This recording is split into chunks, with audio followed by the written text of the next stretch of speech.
Swerte mo kung mapagbibigyan. Ingatan mo pag-ibig na isang kakaibig, kakaibig, kakaibig, kakaibig.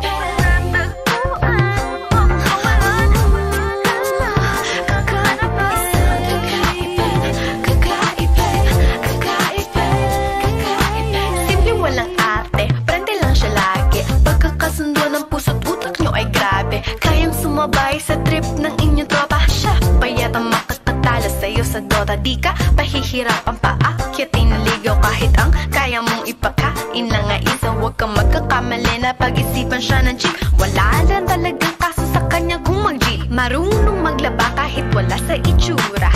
Di na niya rin kailangan papamustura. At kahit na kanino mo dali na't pakilala na GGV ang lahat sa galing niya makisama. Di na nakala, di na mumulis ng cellphone yan. Pero magloko ka lang, lagot at mapipektasan. Oo, magaling siya makipagbiruan, pero ang puso mo'y hinding-hindi paglalaruan. Swerte mo kung mapagbibigyan. Ingatan mo ang pag-ibig na isang kakaibig, kakaibig, kakaibig, kakaibig. Panatagpuan mo pagkawalan. Minsan lang makahanap ng isang kakaibig, kakaibig, kakaibig, kakaibig. Simple lang pumorma pero swabe ang dating. Sa lahat yata ng bagay hanip, grabe ang galing. Chick na mahin, hindi makabasag pinggan, pero sa basketball tambak hindi ka papagbigyan. Di na niya kailangan ng gayuma para puso mo ay kanyang makuha. Di rin siya yung tipo ng babae na pan-trip lang. Kung maluloko ka, mag-isip ka, please lang.